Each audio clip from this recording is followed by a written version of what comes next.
Section 1 of Chapter 3 of How to Analyze People on Sight. Recording by Paul Andrews. How to Analyze People on Sight Through the Science of Human Analysis. The 5 Human Types by Elsie Lincoln Benedict and Ralph Paine Benedict. Section 1 of Chapter 3. Chapter 3. The Muscular Type. The Worker. People in whom the muscular system is proportionately larger and more highly developed than any of their other systems are musculars. This system consists of the muscles of the organism. The lean meat types. The muscle system of the human body is simply a coordinated, organized arrangement of layers of lean meat, of which every individual has a complete set. An individual's muscles may be small, flabby, deficient in strength, or so thin as to be almost imperceptible, but they're always there. Elementary in the infant, full grown in the adult, and remnants in the aged. But they're so smoothly fitted together, so closely knitted, and usually so well covered, that we seldom realize their complexity or their importance. In the pure muscular type, his muscles are firm and large. Such muscles cannot be disguised, but seem to stand out all over him. Helpless without them. Without them we would be helpless masses of fat and bone. We could not blink an eye, nor lift a finger, yet we are so accustomed to them that we rarely think of them and seldom give them credit for what they do. Without their wonder work to adjust the eyes, we could not see. Without their power, the heart would cease to beat. We cannot smile, sob, speak, nor sing without using them. We would have no pianists, violinists, dancers, aviators, inventors, or workers of any kind without them. Everything we put together, from hooks and eyes to skyscrapers, is planned by our brains, but depends for its materialization upon the muscles of the human body. How to know him. Look at any individual and you'll note one of these 3 conditions: that his bones seem to be covered by just skin and sinews, which means that he belongs to the 4th type, or thickly padded with fat, in which case he is largely of the 1st type, or well upholstered with firm meat. In the latter case he is largely muscular, no matter what other types may be present in his makeup. In a short time you'll be able to tell at a glance whether the padding on an individual is mostly fat or mostly muscle, because fat is always round and soft, while muscle is firm and definite. Physical solidity. A general solidity of structure, as distinguished from the softness of the alimentive and the resilience of the thoracic, characterizes the muscular. Poke your finger into a fat man's hand, and though it makes a dent, that dent puffs back quickly. Do the same to a muscular, and you'll find a firmness and toughness of fiber that resists but stays there longer once the dent is made. Not so malleable. This little illustration is just typical of the differences between these 2 natures throughout their entirety. Just as a fat man's face gives to your touch, he will give in to you more easily than any other type. But he will go back to the same place sooner and more smoothly when your pressure is removed. The muscular does not mold so easily, is less suggestible, is less tractable than the alimentive or thoracic, but is less likely to revert afterwards. Built on the square. On the square is a figurative expression usually applying to a moral tendency. In this sense, it is as often possessed by one type as another. But in a purely literal sense, the muscular is actually built on the square. His whole figure is a combination of squares. The alimentive is built upon the circle, the thoracic on the kite shape, but the pure muscular always tends toward a squareness of outline. We repeat, he is no more square morally than any other type, so don't make the mistake of attributing any more of this virtue to him than to others.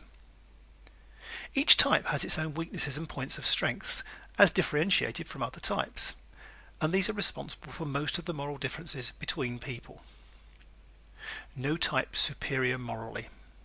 Since moral weaknesses come from type weaknesses, and since each type possesses about as many weaknesses as the others, it follows that no type is superior morally to any other, and no type is morally inferior to any other. Type and temptation. Morality is mostly a matter of how much temptation you can withstand. Every individual in a civilized community is surrounded by temptations of some kind most of the time. He does not want to yield to any of them. Every man and woman does the best of which his particular type is capable under a given circumstance. Each individual resists many temptations for which we fail to give him credit. He yields only to those which make such a strong appeal to his type that he lacks the power of resistance. In other words, each person yields to the temptations that prey upon his particular weaknesses, and what his weaknesses are will depend upon his type. In the grip of these temptations, he may commit anything from discourtesy to crime, according to the strength of the temptation, plus his own leaning in that direction. On the other hand, certain immoralities which appear strongly to some types have no attraction whatever for others, and these latter get credit for a virtuousness that has cost them nothing. Praise and punishment. On the other hand, each one of the 5 human types has certain points of strength, and from these gets its natural moral qualities. We spend a great deal of energy giving praise and blame, but when we realize, as we're doing more and more, that the type of an individual is responsible for most of his acts, we will give less of both to the individual and more of both to the Creator. Type versus training. The most that training can do is to brace up the weak spots in us, to cultivate the strong ones, and to teach us to avoid inimical environments, and to constantly remind us of the penalties we pay whenever we digress. Child training. As this great science of human analysis becomes known, the world will understand for the first time how the other half lives and why it lives that way. We will know why one child just naturally tells fibs while his twin brother, under identical training, just naturally tells the truth. What is more to the point, will know this in their childhood and be prepared to give to each the kind of training which will weed out his worst and bring out his best. Short and stocky. The extreme muscular type is below medium height, though one of any height may be largely muscular. The extreme type of which we are treating in this chapter is shorter and heavier than the average, but his heaviness is due to muscle instead of fat. He has the appearance of standing firmly, solidly upon the ground, of being stalwart and strong. The square-shouldered man. The muscular's shoulders stand out more nearly at right angles than those of any other type and are much broader in proportion to his height. The alimentive has sloping shoulders and the thoracic inclines to high shoulders, but the shoulders of the pure muscular are straighter and have a squareness where the alimentives have curves. This accounts for the fact that most of the square-shouldered men you have known were not tall men, but medium or below medium in height. The wide, square shoulders do not accompany any other pure type, though naturally they may be present in an individual who is a combination. Has proportionately long arms. The arms of pure musculars are longer in proportion to the body than the arms of other types. The arms of the alimentive are short for his body, but the extreme muscular's arms are always anywhere from slightly longer to very much longer than his height would lead you to expect. The pure muscular head. A square head is the first thing you think of when you look at a pure muscular. His head has no such decided digressions from the normal as the round head of the alimentive or the kite-shaped head of the thoracic. It is not high for his body like the thoracic's nor small for his body like the alimentive's, but it is of average proportions. His thick neck. A distinctive feature of this type is his thick neck.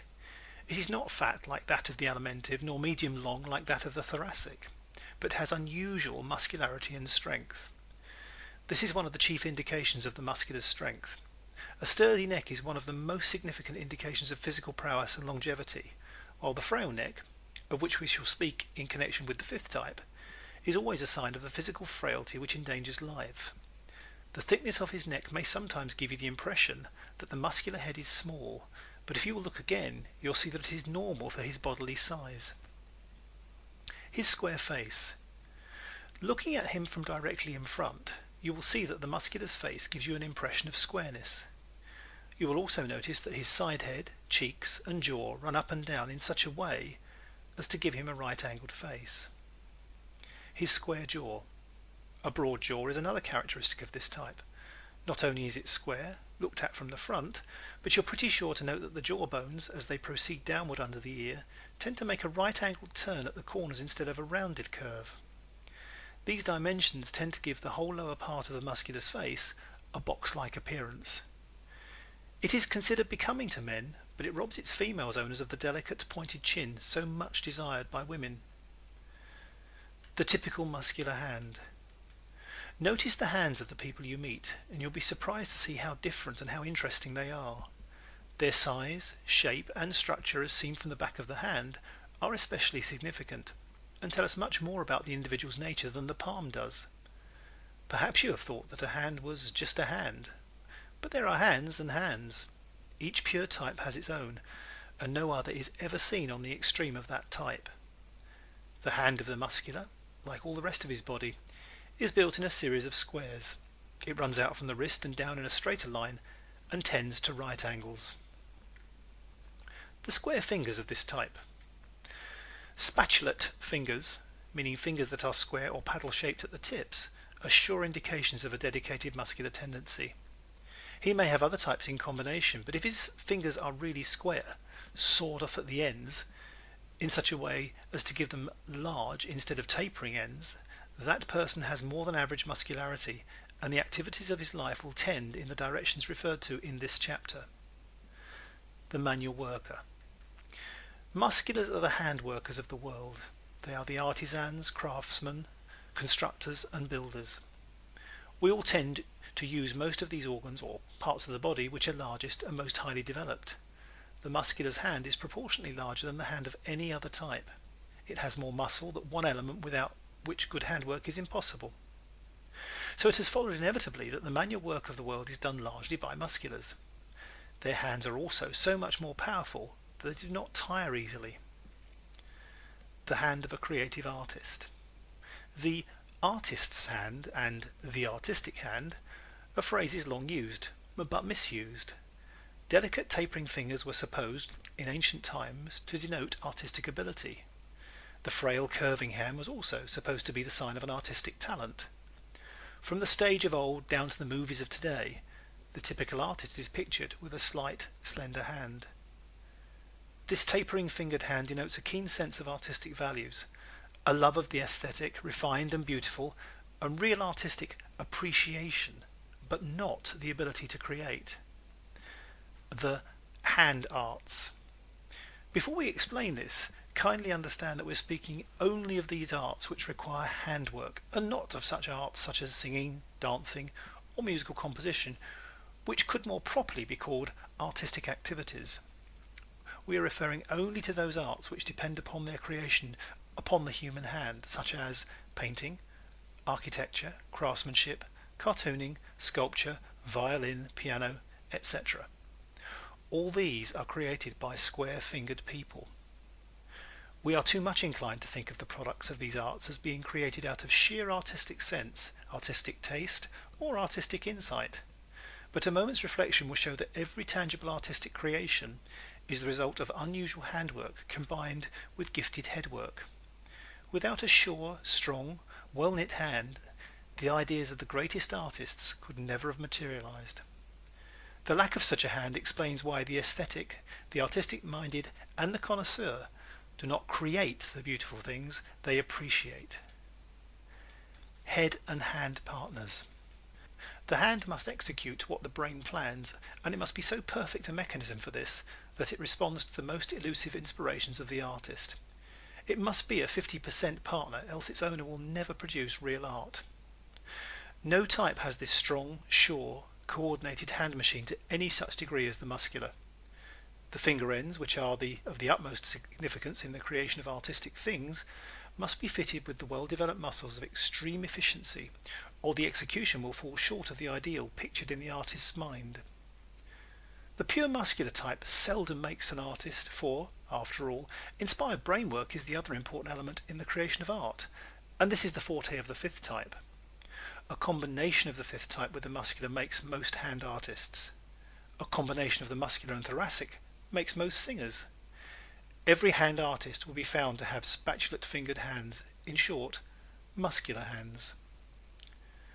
The hand of the famous craftsman, pianist, sculptor, and painter, instead of being more frail and delicate, is always larger and heavier than that of the average person. Such a hand is a certain indication of the muscular element in that individual's makeup. His powerful movements. Forceful and decisive movements also characterize this type. He is inclined to go at even the most trivial things with as much force as if the world depended on it. Recently we were exhibiting a small pencil sharpener to a muscular friend. It was so sharp that it performed its work without pressure. but she took hold of it as if it were a piece of artillery and pushed the pencil into it with all the force she had. When we remonstrated smilingly, for her face and hands are ultra square, she said, "But I can't do anything lightly. I just naturally put that much force into everything." His forceful walk. Heavy, powerful, forceful strides distinguish the walk of this type. If he has but 10 steps to go, he will start off as if beginning an around-the-world marathon. You hear him coming. All musculars notify people, by their walk, of their approach. They are unconscious of this loud, incisive tread, and most of them will be surprised to read it here, but their friends will recognize it. The chances are they've often spoken of it amongst themselves. The loud voice. The steam calliope voice belongs almost always to a muscular. He does his talking just as he does everything else, with all of his might. It is very difficult for a muscular to tone down this powerful voice. His long-suffering friends will testify to this characteristic. His stentorian tones. This loud voice is a serious social handicap to him. His only chance of compensation for it lies in its use before juries, congregations, or large audiences. It might be noted here that every great orator has been largely of this type, and also that his fame came not alone from the things he said, but from the stentorian tones in which he said them. Famous male singers. Caruso, John McCormack, and all other famous male singers had large thoracic systems, but in every instance it was combined with a large muscular development. The solid sitter. When a muscular sits down, he does it as he does everything, with a definiteness and force. He does not spill over as does the alimentive, nor drape himself gracefully like the thoracic, but planks himself as though he meant business. Activity his keynote. Because he is especially built for it, the muscular is more active than any other type. Without muscles, no organism could move itself from the spot in which it was born. Biology teaches us that the stomach was the first thing evolved. The original one-call organism possessed but one function, digestion. As life progressed, it became necessary to send nutriment to those parts of the organism not touched by the stomach. For the purpose of reaching these suburbs, there was involved the circulatory or thoracic system, and this gave rise, as we have seen in the previous chapter, to the thoracic type. Movement and development.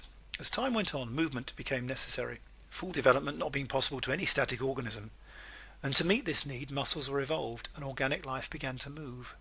It was only a wiggle at first, but that wiggle has grown until today it includes every time of labor, globe-trotting and immigration.